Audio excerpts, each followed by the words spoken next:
Sean todos bienvenidos al increíble mundo de la física. Hoy hablaremos acerca de un tema extraordinario. Hablaremos acerca de los fluidos.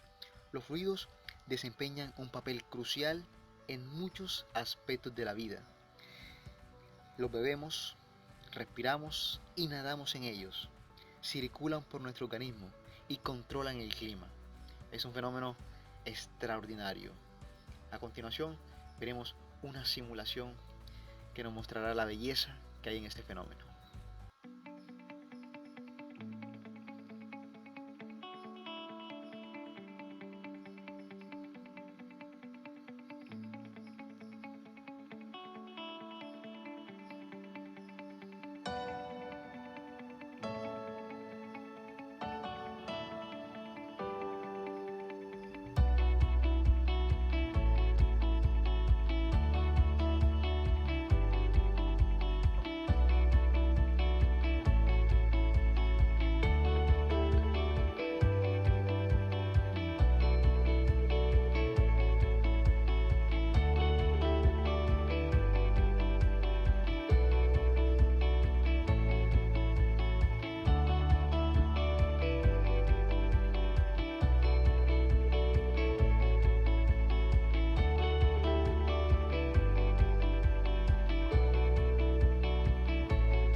Increíble.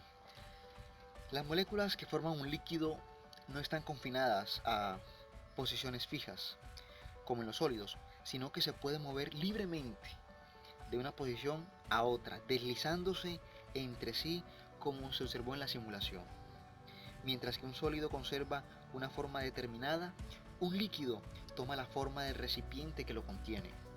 Las moléculas de un líquido están cercas unas de otras y resisten mucho las fuerzas de compresión. De hecho, los líquidos, como los sólidos, son difíciles de comprimir.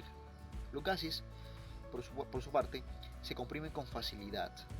Tanto los líquidos como los gases pueden fluir y en consecuencia ambos se denominan fluidos.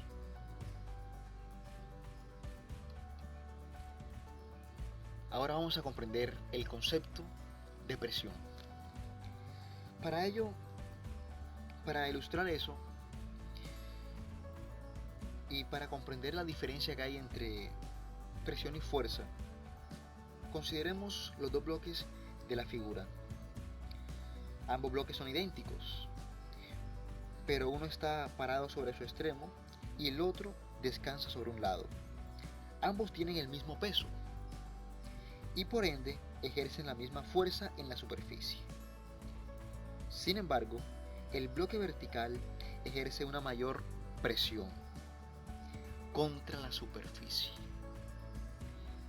mientras que el bloque que está de forma horizontal ejerce una menor presión. Y esto es lo que nos hace comprender el concepto de presión, que se define como la fuerza entre el área. Si tomáramos un bloque de estos y se volteara de tal manera que solo tocara la mesa con una esquina, la presión sería todavía aún mucho mayor. Y esto nos lleva a comprender con mucha más claridad el concepto de presión. En esta ecuación, donde P representa la presión, F corresponde a la fuerza aplicada y expresada en Newton, y A es el área sobre la cual actúa dicha fuerza, y se expresa en metros cuadrados. Según la expresión matemática que observamos, la presión es directamente proporcional a la fuerza, es decir, cuando aumenta la fuerza, también aumenta la presión. Y es inversamente proporcional al área, es decir, cuando aumenta el área, disminuye la presión. En el Sistema Internacional de Unidades, la unidad estándar de presión es el newton por metro cuadrado, lo que se denomina Pascal, e indica la fuerza en newton ejercida sobre cada metro cuadrado de superficie. Muy bien, aquí observamos, por ejemplo, un globo sobre una cama de clavos. Sin embargo, no se estalla, el globo no se rompe. ¿A qué se debe eso? Básicamente a que a mayor área, menor presión. Si aplicáramos la misma fuerza sobre el globo, pero esta vez estuviera solamente sobre un clavo, inmediatamente el globo estallaría. Pero en este caso aumentamos el área y la presión disminuye, aunque la fuerza sea la misma. Ahora, para comprender otro concepto, que es el concepto de densidad, partimos de la siguiente pregunta. ¿El plomo es más pesado que la madera? Bueno, la pregunta resulta ambigua porque depende de las cantidades que haya de plomo y de madera. Es claro que un tronco grande es más pesado que un pequeño alambre de plomo. Una mejor pregunta es si el plomo es más denso que la madera, en cuyo caso la respuesta es sí, el plomo es más denso que la madera. Las masas de los átomos y las distancias entre ellos determinan la densidad de los materiales. Imaginamos que la densidad es la ligereza o la pesadez de los materiales del mismo tamaño. La densidad es una medida de la capacidad de la materia, de cuánta masa ocupa determinado espacio. Es la cantidad de masa por unidad de volumen. Y aquí observamos que la densidad se escribe por la ecuación ρ igual a m sobre v. Ρ es una letra griega que representa la densidad, m es la masa y v es el volumen. La densidad se expresa en unidades métricas, que en general son kilogramos por metro cúbico. Ahora bien, cabe resaltar que dos objetos hechos del mismo material tienen la misma densidad, aunque pueden tener masas y volúmenes diferentes. Esto es porque la proporción de masa-volumen es la misma para los dos objetos. Por ejemplo, aquí en la gráfica, en la figura, se observa una llave de acero y un clavo de acero. Aunque tienen diferente masa, su densidad es la misma. Y todos estos conceptos nos ayudarán a comprender el concepto de presión dentro de un fluido. Cuando nadas bajo el agua, sientes la presión de esta contra los tímpanos. Cuanto más profundo te sumerjas, mayor será la presión. La presión que sientes se debe al peso del agua que está arriba de ti. Conforme nadas más profundo, hay más agua sobre ti y en consecuencia hay más presión. La presión que un líquido ejerce depende de la profundidad. La presión de un líquido también depende de la densidad del líquido. Si te sumerges en un líquido más denso que el agua, la presión sería mayor. Aquí, por ejemplo, observamos la presión generada sobre un submarino o cualquier objeto sumergido en un líquido. En este caso, la presión generada sobre el submarino puede calcularse con la ecuación fundamental de la hidrostática, la cual dice lo siguiente: presión es igual a densidad del líquido por la gravedad por la profundidad, que puede expresarse de la siguiente forma. P es igual a ρ sub L por G por H, donde P es presión, ρ sub L es densidad del líquido, G es gravedad y H es la profundidad. Aquí observamos también, por ejemplo, que existe presión en toda la superficie del submarino y se ejerce de forma perpendicular a la superficie del mismo. De igual forma, a mayor profundidad, mayor presión. Esto nos ayuda a comprender lo que se conocerá más adelante como el principio de Pascal.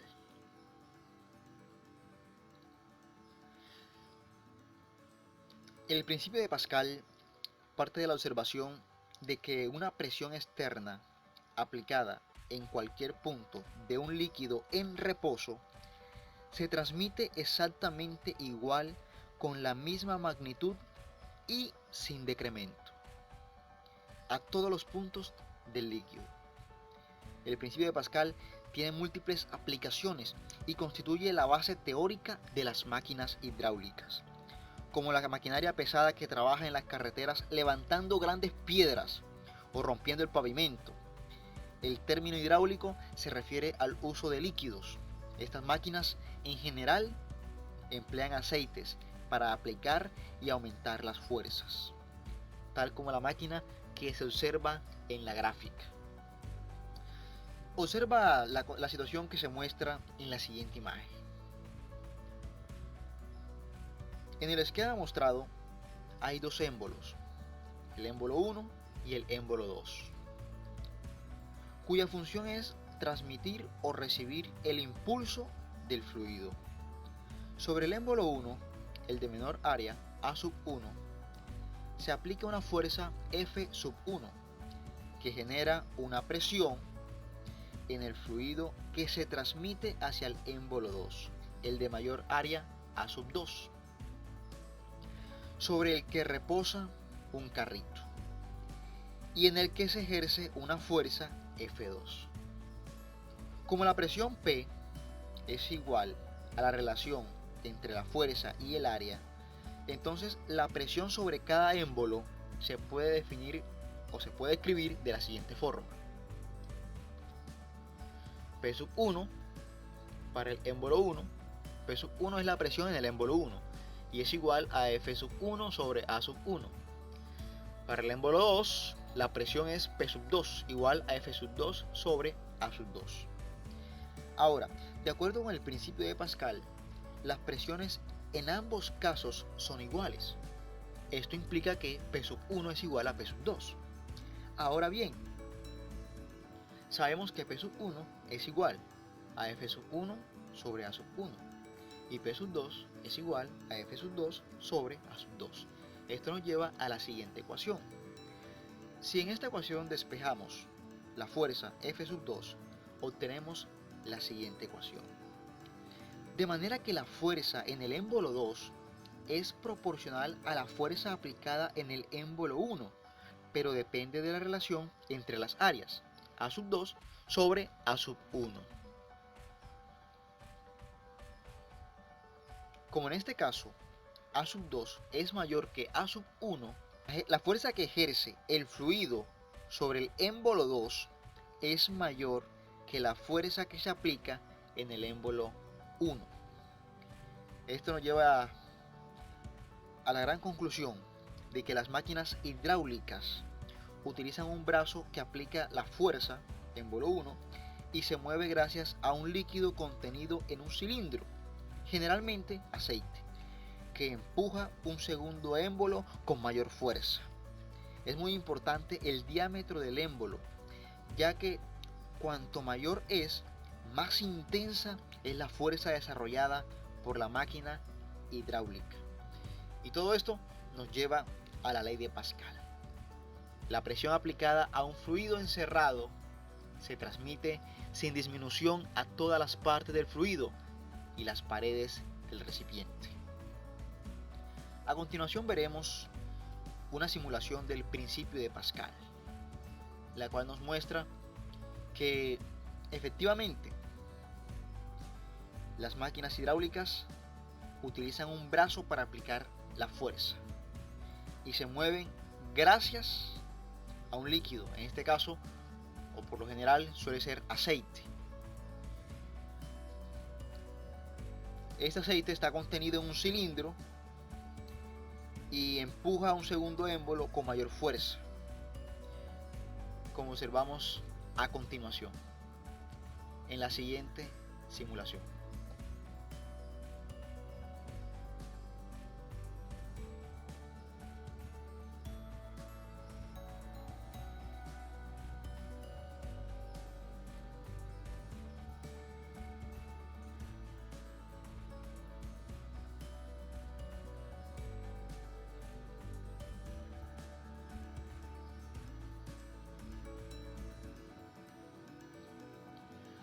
Muy bien, aquí hemos observado el principio de Pascal en acción. Sin embargo, y pues como era de esperarse, lo más increíble de la física es que está presente en la vida real y tiene aplicaciones prácticas en la industria y en la tecnología. Aquí observamos, por ejemplo, en el diagrama A, una prensa hidráulica con el incremento en presión. Como el incremento en presión es el mismo en ambos lados, una pequeña fuerza F1, F1 a la izquierda produce una fuerza mucho mayor, F2 a la derecha. Y en la figura B observamos un vehículo en reparación levantado mediante un elevador hidráulico en un taller. Aquí observamos cómo la ley de Pascal se aplica diariamente, de forma cotidiana, en la vida práctica y en la vida real. Eso ha sido todo por hoy. Muchas gracias, Dios los bendiga y recuerden, nunca olviden que una mente que se expande jamás vuelve a su tamaño original. Dios los bendiga. Hasta la próxima.